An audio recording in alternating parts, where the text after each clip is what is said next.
Is it possible that the way that we learned gut health in 2001 till, 2015 or so, or whenever, insert date, that whatever we learned then could be evolving so fast and that you could be practicing outdated protocols? Think of your cells like having doors and windows that open. And in order for the nutrients to get into the cell where your mitochondria live, which we talked about at the beginning of this conversation, those mitochondria need certain nutrients to make energy. Well, if the doors and windows are blocked by toxins and the nutrients can't get in, then the mitochondria can't make energy, the body can't work. How do you know exactly where to start? There's kind of 4 buckets of why chronic disease happens or why chronic symptoms happen. And those 4 things are...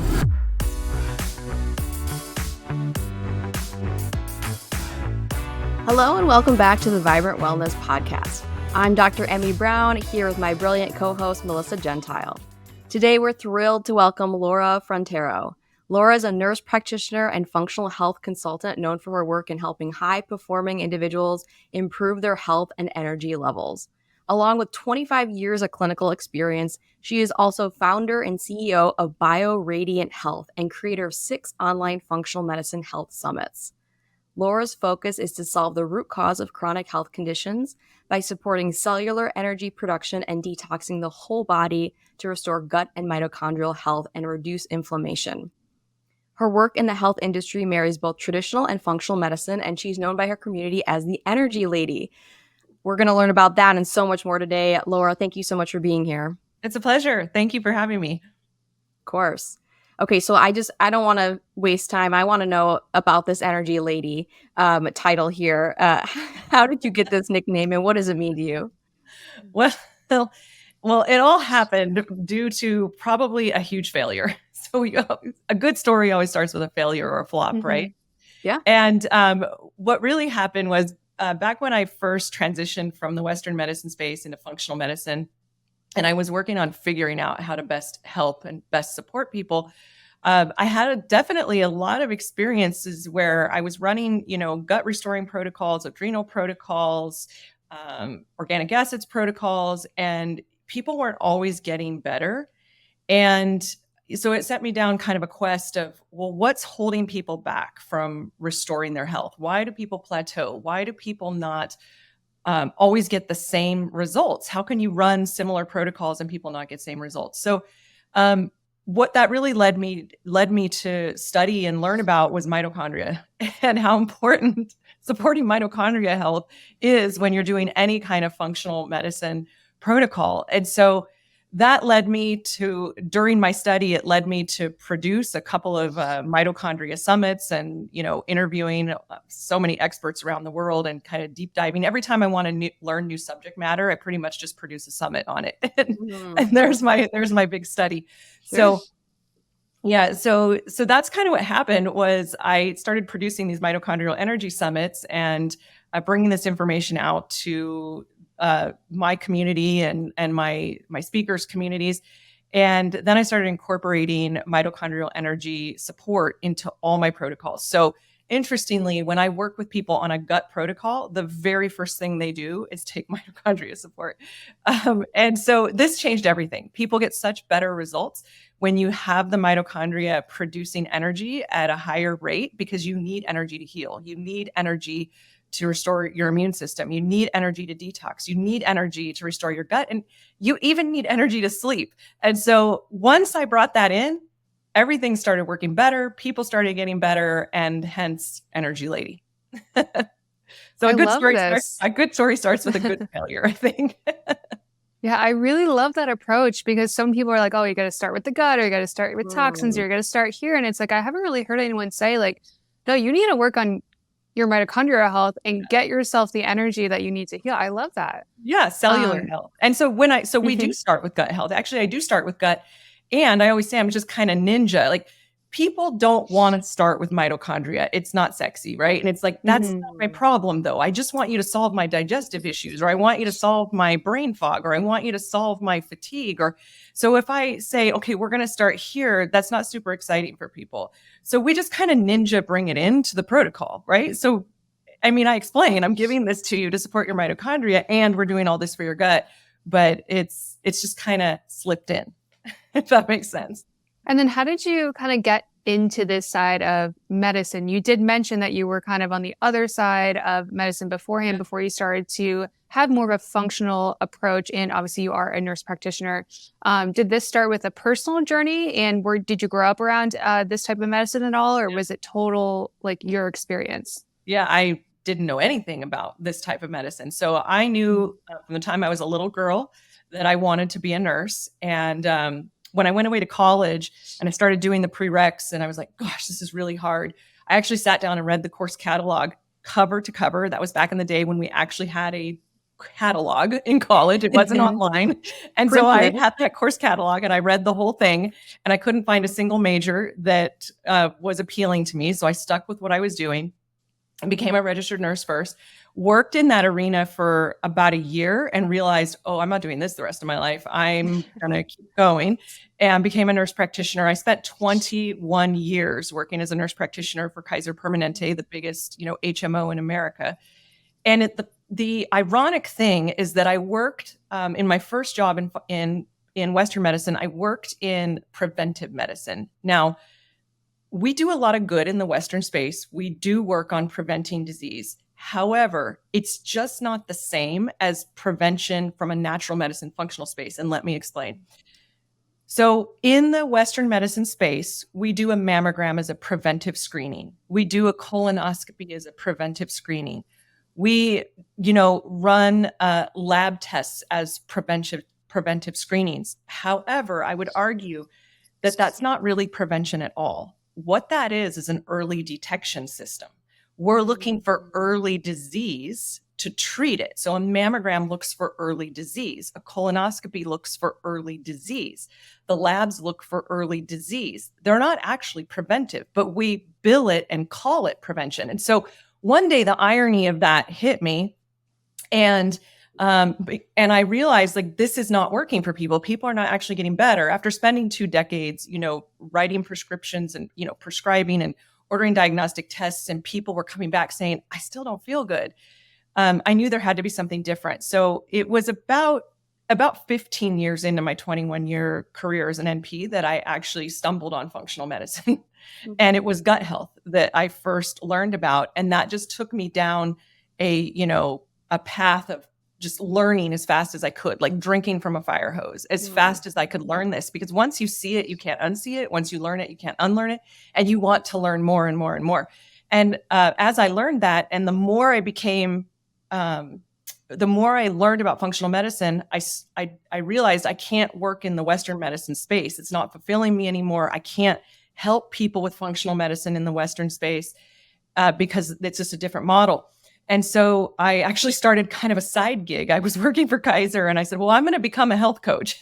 So I started a health coaching business, and it grew and grew and grew. And finally it grew so big that I was faced with a choice. Either I leave Kaiser so that I can actually grow this health coaching business bigger, or I just kind of need to let it go and stay with Kaiser, because I can't do both. You've ever heard, like, you can't ride 2 bicycles at the same time, right? You've got one butt and there's right and one seat. Gotta choose. Put your butt on 2 seats at the same time.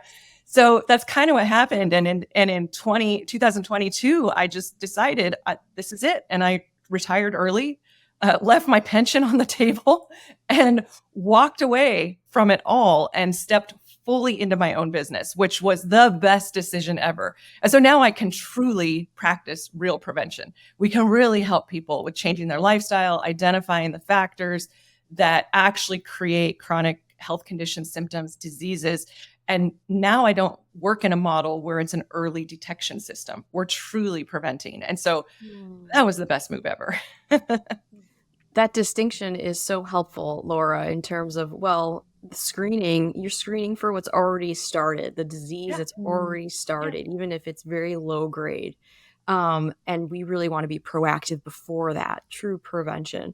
And so what about the gut health? You said that was really kind of your entry into functional medicine. Can you speak to that a bit more? Yeah. I mean, this was, gut health was discovered by the world in 2001-ish. This is when it really kind of hit the scene. And if you remember, and I'm sure you do, that it really kind of ramped up in 2010 to 2015. It really started to become a thing. And when I was at medical conferences in the Western space, there was always a lecture kind of on the agenda that was linking gut health to whatever the topic was, whether it was a dermatology conference or a bone conference or a neurology conference or wherever I was. There was always somebody up there talking about research that was ongoing, linking the gut microbiome to whatever part of the system in the body. And so that kind of piqued my interest. And then, early on, it was one of the first things that I learned when I studied, with the IFM. You're learning about gut health and how this is so critical and it's so foundational. And, the immune system's in the gut, and so many things happen in the gut. We're not just digesting food there, right? And so that kind of, really piqued my interest. And the very first protocols and programs that I was running in my health coaching business was really surrounding supporting people with gut health. But I didn't always get great results because I didn't know then what I know now. But and I think a lot of practitioners have gone through that. And there's probably a lot of health consumers listening right now who feel like, oh, I went through some gut protocols and I got better for a little while, but it didn't stick. Right. And what I always teach is that, is it possible that the way that we learned gut health in 2001 till 2015 or so, or whenever, insert date, that whatever we learned then could be evolving so fast, and that you could be practicing outdated protocols, that there could be better ways to help support the gut. And I think that that's what happens is practitioners get kind of in a rut of like, this is how I learned it in 2005, so this is what I'm always going to do.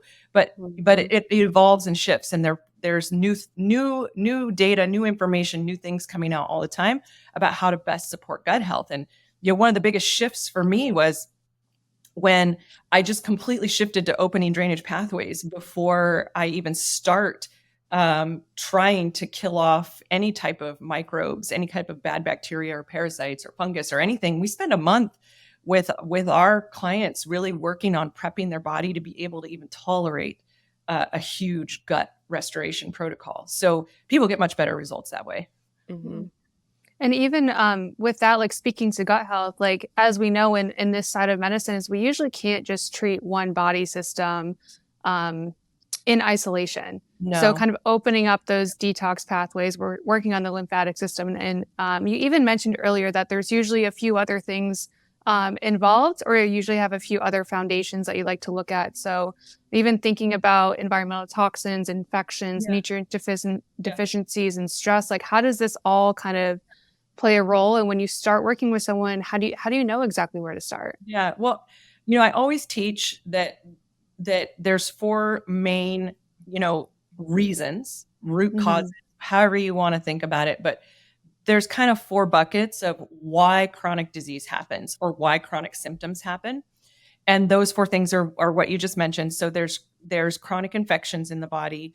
And I'm not talking just gut infections. I'm talking infections in the mouth, infections that get into the bone in the mandible, infections that get into the tonsillar area, into the lungs, into the spleen, into the cracks and crevices in the intestines, like in the appendix, for example, in the liver, in the gallbladder. I mean, infections can be all over the place.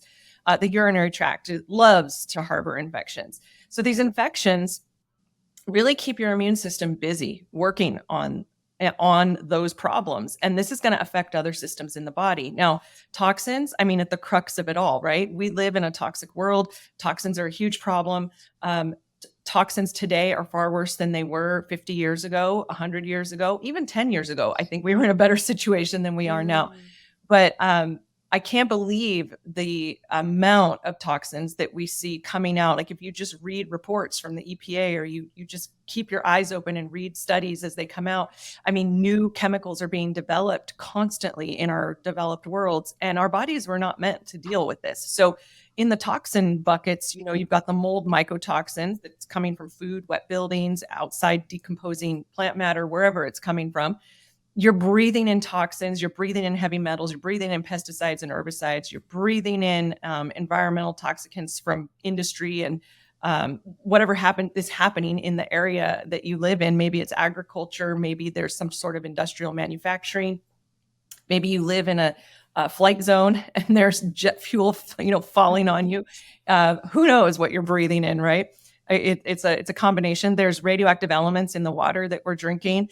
Then, there is all the products that we're putting on our skin and that we're using on a daily basis, and hygiene products, cleaning products. I mean, the off-gassing of our homes. We have these beautiful homes, and then our paint and our flooring and our furniture and everything's off-gassing and creating chemicals from exhaust driving down the road. So, I mean, these toxins are constantly coming at us. I think that in today's world, the new multivitamin is a binder, right? We need to go active. I love that. Yeah, and take a binder every day to support our body getting rid of all this toxic overload. Then nutrient deficiencies. I want to talk about that for a second, because I think oftentimes nutrient deficiencies get chalked up to a couple of things. Number one would be farming practices, and the way that food is made now leaves it nutrient depleted.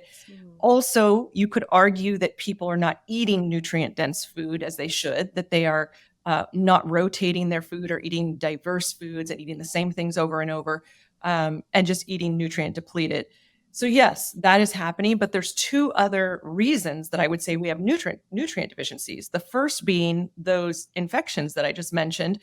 Well, they got to eat too. The bacteria, the parasites, the fungus, and these infections skim off the top. A great example would be iron deficiency. So iron deficiency, yes, it can be created by a lot of different, physiological things occurring in the body, but it could also be due to parasites. So there's an example of a microbe stealing your nutrients.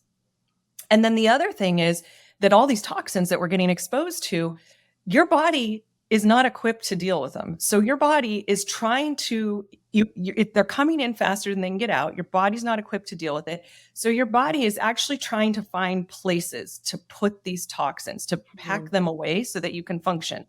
And these toxins end up being packed away into the extracellular spaces, into the fascia, into the terrain of the body.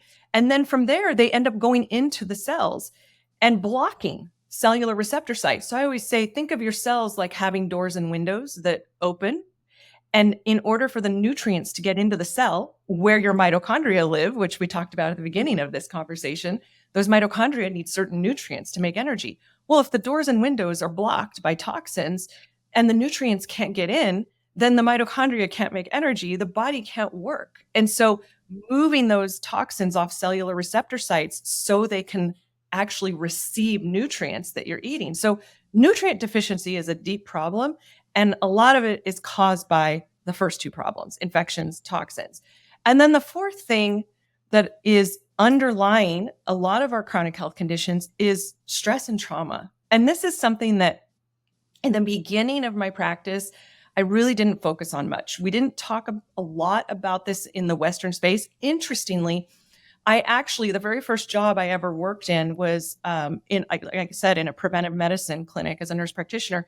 And it was the clinic where the famous ACEs studies had been done by Kaiser Permanente. So the adverse childhood experience or adverse childhood event studies that proved that traumatic events in childhood could actually affect our health and create health problems as we age.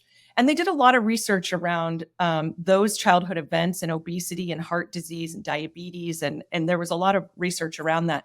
So interestingly, I was exposed to that in my nurse practitioner career. So I knew that stress and trauma had something to do with chronic disease. But I'll tell you, all the other clinics I worked in after that did not focus on this. That was the only place in Western medicine that actually acknowledged it that I worked in.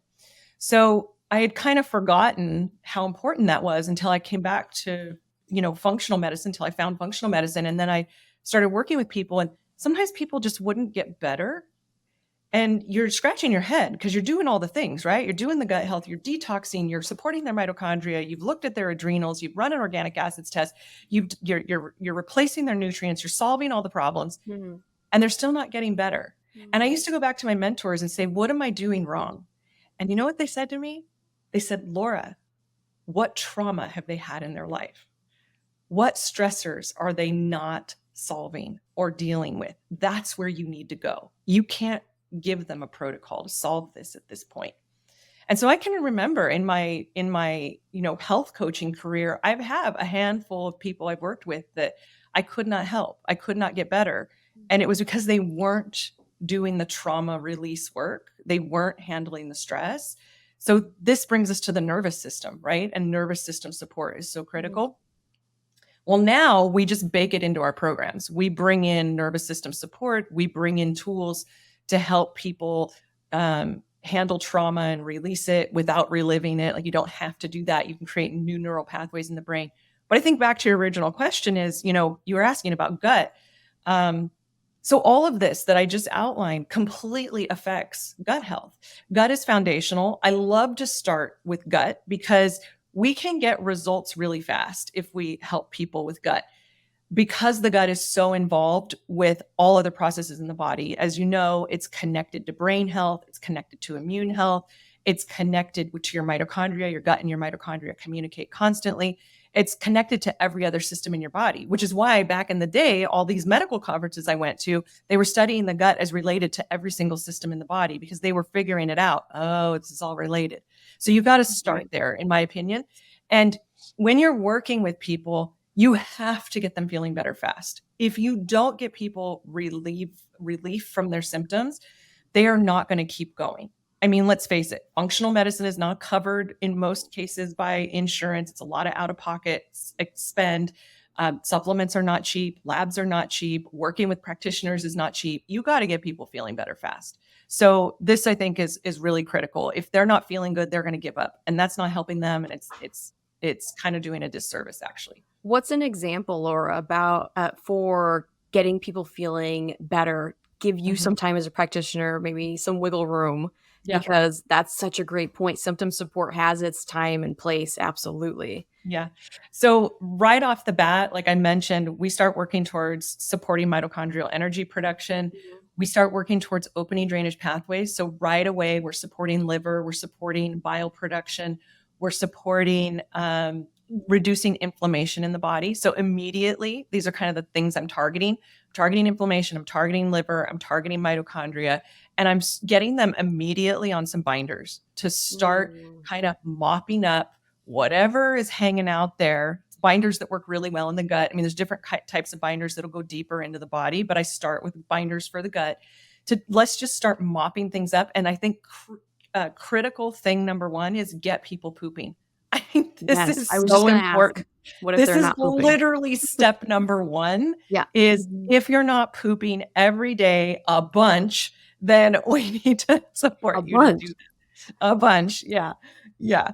So, we talk about poop a lot in my community. I have clients who say, you had me at poop. You talked about poop. And I just knew we were kindred spirits because you felt okay talking about that.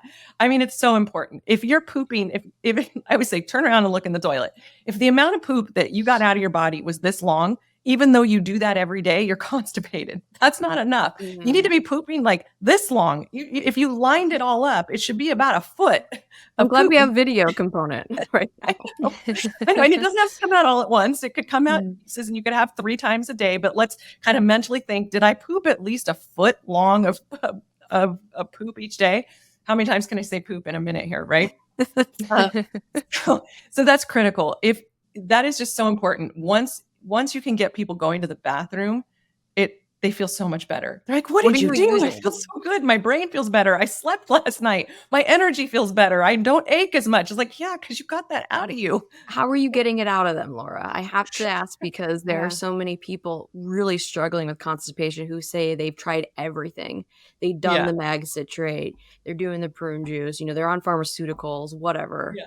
What are your go-tos? Okay. So, well, there's a couple of products I actually really like. So, and also we want to not give people anything that's going to create that's going to be habit forming, right? We want them to be, of course, supporting their body and be able to actually go without needing it down the road. So 2 products that I love ozonated magnesium oxide. So oxy powder is a fantastic product. It's not for wimps. you will liquefy your stool the next day. It's normal. Like I always tell people, if you have liquid diarrhea, it's okay. We've got to get that, cement hard stool Oof. to break down and eliminate it. And that's what it does. It draws a lot of water to the colon. It's more powerful than magnesium citrate. The other thing I love is a product by Cellular called Bowel Mover. This product is amazing. It's gentle. You can start low and go up to high dosing on it. And usually it's enough. Usually people start that and like, that was miraculous. I actually went to the bathroom normal for the first time, and I don't know how long, with just 1 or 2 at night. Sometimes people need more. And sometimes we need to layer in oxy powder as well. But just those 2 products alone usually do the trick. Okay. Super helpful. Yeah. They're our favorite. Yeah, they're so good. Not habit forming. Nice. What about water filtration? I imagine that's probably one of the first steps you also address. Huge. So we're a water distiller community. I drink distilled water. Everyone in my community drinks distilled water. This is the purest form of purification that you can drink. And then everybody always says, what about the minerals? What am I going to do? Yes. So this is where we really have to teach about minerals. So yes, there's minerals in water. However, you actually absorb more minerals from your food than you do from water. Minerals from living matter, and a plant was once living matter. So living organic meaning living matter. So minerals from organic matter actually are absorbed better by the body and more utilized than minerals from rocks, which is what you've got in water. So I'm not worried at all. And and we can always supplement minerals as well and take extra. In fact, I'm just a huge fan of taking minerals every day, because I feel like you can't really count on our food sources anymore because of farming practices and whatnot. So I'm a huge mineral fan. And sometimes I take 3 or 4 different types of minerals every day. But what brands do you like? So I like, I love Cellular's CT Minerals. Mm-hmm. That's a great one. There's a Beam Minerals. There's, oh my gosh, you put me on the spot. I'm like thinking of all the Formis Minerals from Global Healing. There's lots of different minerals out there. I tend to gravitate towards the liquid ones because I can just throw them in my water. And sometimes I make like just a scientific, experiment of I'll take this mineral, and put it in my water, just whatever I feel like that day. So yeah, we're definitely a distilled water community. One of the reasons also is it's a very inexpensive way to get very clean water. So sometimes what holds people back is thinking, oh my gosh, I have to put a whole house filtration system. It's thousands and thousands of dollars and hire a plumber, and I can't do that. And my husband would kill me if I did that. And so a water distiller is, under $300 on Amazon. The one I love is the Mega Home. I swear, I think I've sold thousands of machines for them because I'm always dropping their name. But we just get them on Amazon, and it's a workhorse. So we've had our Mega Home water distiller for, I don't know, probably 4 years. And it just keeps going. We run it every day. We actually run 2 of them every day in my house to give enough water to my family. And it just distills in about 4 hours, gives you a gallon of water, and it's perfectly pure. So I used to use Berkey, but Berkey can't necessarily get out radioactive elements, and we don't know how long the filters are good for. So we distill now. What do you guys do for water purification? I'm still on Berkey, but I have been playing with the idea of switching for a long time. And that's, partially why I asked. It was for selfish reasons. And every practitioner has a different opinion. So we are always asking on this podcast and learning so much.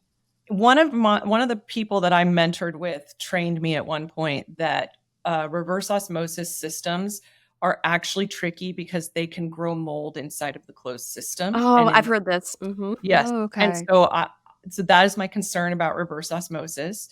And then Berkey not necessarily getting out all the toxins. And so that's why we went to distilled. And I'll tell you, it took a minute for my husband and my daughter to get on board, but now they're obsessed. And now all my family, everywhere we go, my parents, my siblings, everybody has water distillers in their home. So everywhere we travel to visit family, we've all got distilled water. And when we travel, at least by car, we bring our distiller with us. Wow. and we take it to hotels. And when we traveled through Europe for about a month this last summer, and we were just like, can we get any water that tastes as good as our distilled water? We were always on the hunt for whatever bottled water we could find that tasted as pure. It's a whole thing. Once you start it, you become kind of a water snob. Yeah. And are you saying, Laura, that you don't need to replete it with minerals? Because that you touched on that controversy. Yeah, So I mean, it is. And I don't have the data or the science. What I do know is that we absorb from plants much better than water. And, think about people who hardly drink water. There's so many people out there that just drink soda and coffee and juice, and to get them to drink a glass of water. Are they dropping dead from mineral depletion? No, because they're eating food too. Right. So eat your water, eat your electrolytes. Eat your food, eat your plants, right? They're full of minerals and electrolytes. And then if you want like an insurance policy of, well, I just want to make sure I'm getting enough, then take minerals. You're not going to overdose on minerals.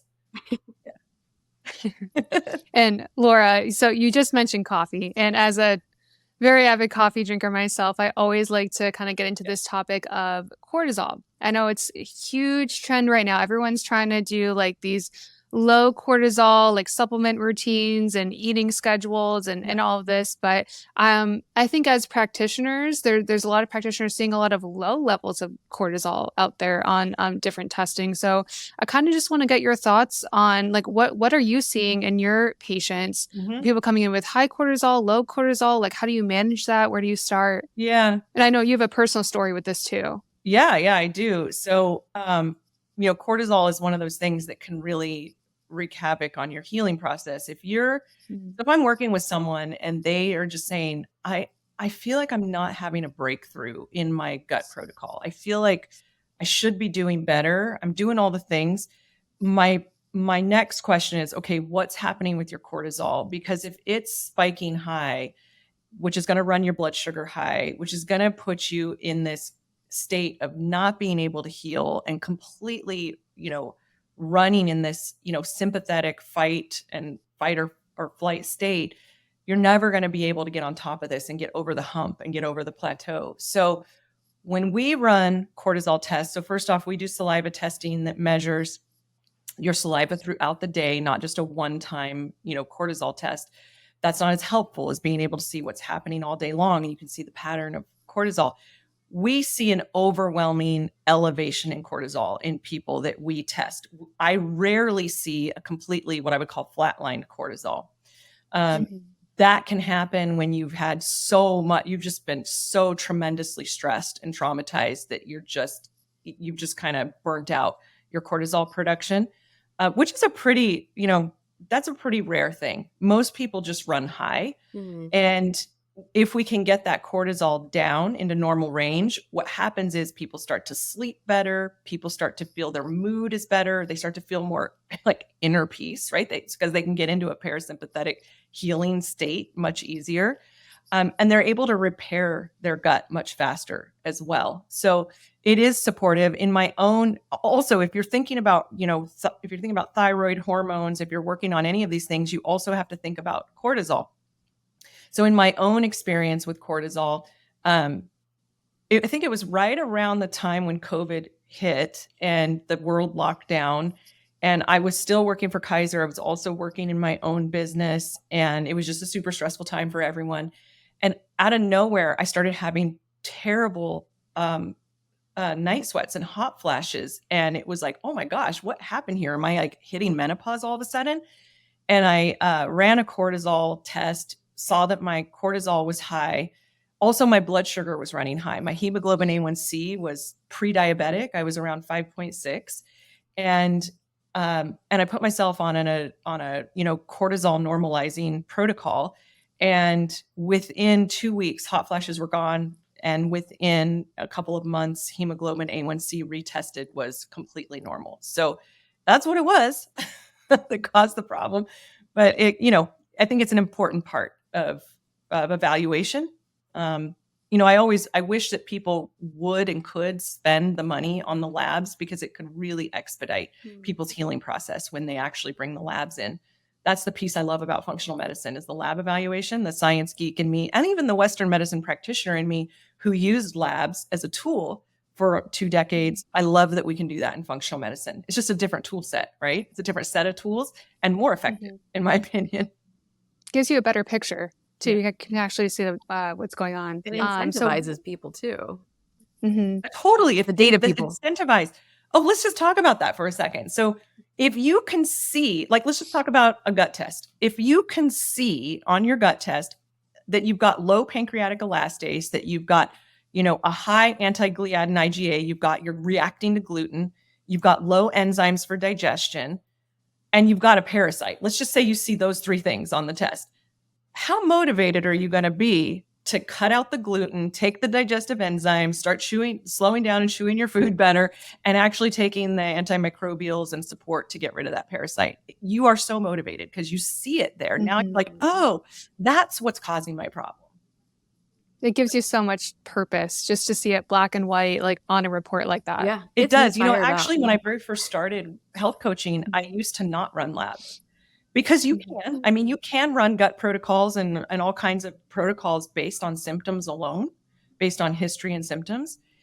And I got much better results for people once I started bringing labs in because they were motivated, and they got faster results because we could actually see exactly what they needed to focus on versus somebody else. So I love labs.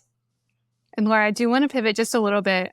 So I was checking out your blog kind of before this, and something that really caught my eye was the term low-grade toxic brain in one of your recent blog articles. So can you dissect that for me or explain what is this symptomology here? Yeah. I mean, I think that almost everybody these days has a low-grade toxic brain and doesn't realize it. So we go back to kind of that discussion we had at the beginning about our world is full of toxins. We've got infections hiding out in our body. And by the way, those infections, the microbes, let's call them the bacteria, the fungus, the parasites, they have a life cycle of their own. They're doing their own thing inside of you. And they have byproducts of metabolism and that's being excreted into your body. So think of them literally putting poisons inside of you because of their life process, their life cycle and their process. So there's another whole layer of how we're getting poisoned by those infections. So this kind of low-grade toxic brain is this, I'm tired. So here's the thing. Brain symptoms manifest in the body, right? Because brain is kind of grand central station. So if you're having a brain problem, it's going to manifest in, I'm a little bit tired at the end of the day, or maybe I'm a lot tired. I can't seem to get through my day. I need to use weekends for recovery. I'm not sleeping like I used to. I'm on a short fuse. Things are making me anxious that didn't used to. I'm having trouble concentrating. I can't, keep my tasks organized. My family can't rely on me anymore because I say I'm going to do something and then I just don't have the energy or I forget to do it. I mean, I feel like I'm explaining half of America right now. And people come to me in this kind of pre-zombie state of like, this isn't working. My life isn't working. And it's this low-grade toxic brain. Like, we cannot ignore brain health when we're thinking of solving. If you have digestive problems, you've got brain problems. If you have energy problems, you've got brain problems. If you have sleep problems, you got brain problems, right? If you have hormone problems, you have brain problems. It's all connected. And so we have to focus on supporting brain. I think the reason this blog came out is because I just got done with a project where a friend of mine, a colleague of mine, Dr. Peter Kahn, and I did the Toxic Brain Summit just recently. And we brought on all kinds of speakers talking about what's causing toxic brain. And I think people don't realize that they actually do have toxic brain, that this is a real thing that's happening. And also, thankfully, it's not hard to solve, right? It takes some lifestyle switches. It takes some mitochondrial support. It takes some gut support. It takes looking at nutrient depletions in the body. It takes detoxing. And then you can start to get this back online and start to feel a lot better. The other thing I think is really important for people to realize is this is not a quick fix. It's not everything we're talking about takes time. The body takes time to heal. You're gonna commit to maybe your first 3 months of working on a protocol, but know that there's more after that. Most people, it takes them a couple of years to get out of the situation that they're in with their health. It took many, many, many years to get to where you're at. It took a lifetime to get to where you're at. So it doesn't resolve in a month, 2 months, 3 months. It gets better. And then you keep chipping away at it and improving, slowly over a couple of years' time. We're so used to just getting a prescription that kind of fixes something immediately that, we're not used to hearing, or many of us aren't used to hearing, like, oh, this is going to take some retesting, some phases and protocols. Like, you have to go some time. And like peeling back an onion, right? So we're going to work on the first layer, and we're going to keep going deeper until we can get to the core of what's causing this. And if you just kind of go straight to the core, sometimes that'll make you feel worse. So you've got to put some support in place. You got to get your systems online and working again so that you can do the deeper detox work. I mean, ultimately for me, at least in my community, it comes down to deep detox. That's what I'm working every single person towards, is whatever we're doing. If we're working on your adrenals, if we're working on your gut, if we're working on your mitochondria, or anything we're doing, the ultimate goal is to get your body to the point where we can do deep detox. I'll tell you, we run toxin tests on almost everyone in my community. Most people don't stop at gut testing. Most people, because they're feeling so good and they're winning, they want to go deeper. And so we do toxin tests. And I will tell you, I have never seen a clean toxin test. Not once. I have never seen it. Actually, I take that back. After someone has done about 12 to 18 months of detoxing, then I see a clean toxin test. That's helpful. But even then we're being re-exposed, right? So I run my own toxin tests, every 6 months. And it's interesting. I can see what's happening in my environment based on what I'm seeing coming up in my test, because I'm constantly working on detoxifying my body, cleaning it out, like taking a binder as a multivitamin, right? I'm constantly working on moving toxins out of my body. And when I work with people in the beginning, sometimes they've got 20 toxins, a combination of mold, metals, environmental toxin, phenols, phthalates, volatile organic compounds, glyphosate, pesticides. They're just full of this stuff. And they get their test back and they're like, oh my gosh, how is all that in me? Yeah. And then the other thing that we do really carefully is we really want people to see what's inside of them, and we want to get these toxins moving. So we actually very slowly provoke people's toxins out of their body for about a month before we do a toxin test, so that we can see as much as we can possibly see. And even then, once we do their first toxin test and they go through, let's say 3 months or 4 months of a detox protocol, when we retest them, sometimes we see new things coming out. And I truly don't believe that they're being exposed. I believe it was there all along. And now the body's finally safe to release, right? So your body's not going to release if it can't get it out, because it doesn't want it to come out into the system and recirculate and hit the brain or hit the heart, or, your body wants to keep your toxins packed away into the extracellular spaces, away from those vital organs too. So your body's not going to allow it to release unless it's safe to do so. And once it's, I've actually, keep going. Oh, just once it's safe, I mean, it's on, right? You can, and people tell me all the time, oh my gosh, my pee stinks, my breath stinks, my poop stinks, my skin stinks. Like, what's happening? Like, what? It's coming out of you. Yeah. They go through these phases of, I smell terrible. Yes, that's chemicals coming out of you. Pretty fun. I was just going to mention, I've actually experienced that myself, just with having toxins come up on a total tox burden, and then going through a few months of a protocol, and then all of a sudden having a ton more toxins that weren't on the first test come up again. It's kind of like the body really does just kind of release these things when it feels safe to do so. Like that leg onion, and then you release more. And it's almost like the same gut test. So let's say you do a gut test and you've got there's no parasites. You've got maybe some H. pylori bacteria in the stomach, and maybe you've got a couple of opportunistic bacteria like some staph and strep, Pseudomonas, and you go through a gut clearing protocol, and then you do a gut test 3 months later, and there's 5 more bad bacteria there. That's because they were behind biofilms. They were there, but your body could not. They were hidden from the immune system, and you weren't expelling them. And now you've pulled out layers, and now it's coming out. And so It's like that. It's like layer after layer after layer. And the thing is, you can see 5 more bacteria there, but you're still feeling better. So I'm always gauging people's symptoms. So they freak out like, what's all this from? How'd it get there? But are you feeling better? Great. Your body's handling this now. Let's just keep going. Let's do another wave. Let's get this stuff out. And sometimes it takes a few passes to clean it out. And Laura, I know we're coming up on the hour here, but I did want to squeeze this last question. I know there's so much to unpack here. I feel like we could go on all day, but really good.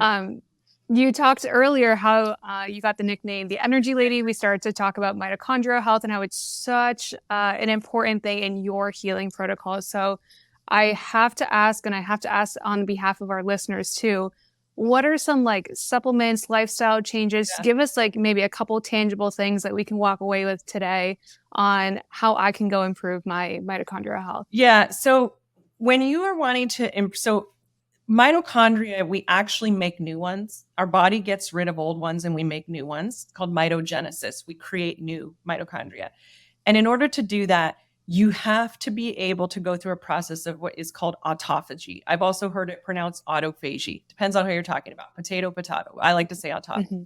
So autophagy is where your body gets rid of the old cellular debris, the old mitochondria, mitophagy, autophagy, mitophagy, and then new mitochondria can come in. So you want to support something called mitohormesis, meaning you want to promote this new mitochondria. Now, the way that you do that is with low level exposures to stressors. And I know it sounds like counterintuitive, right? Like, what do you mean I would stress my body to build new mitochondria? But that's exactly it. So some of the things that listeners may be familiar with is fasting. Now, I want to dispel a myth about fasting. And this is something that I had wrong for a long time.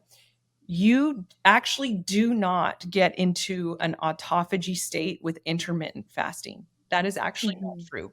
Intermittent fasting will not create autophagy. It's on the 3rd day of a fast where you hit the autophagy state. And so extended fasting is how you can do this. And so my community does fast together.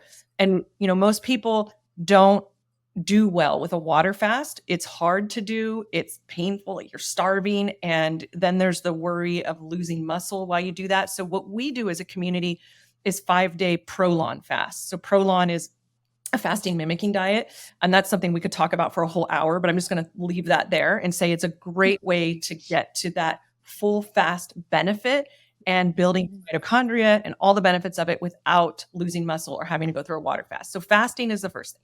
The second thing I would say is exercise, because studies show that you get a 50 to 80% increase in mitochondrial capacity when you do interval training, when you exercise. Exercise is literally something that is free. It's available for nearly everybody to do it. I mean, obviously, if somebody is bedbound, this is not the ideal person to exercise. But if you can walk on your 2 feet, you can exercise. And this helps your mitochondria repair. It helps your mitochondria shape. It helps the balance of your mitochondria and the production of new mitochondria. So the other thing I want to say about exercise is there is a difference between movement and exercise. Movement, low intensity without a physique related goal. That's what movement is. Exercise is high intensity with the goal to build strength, build muscle, endurance, burn fat.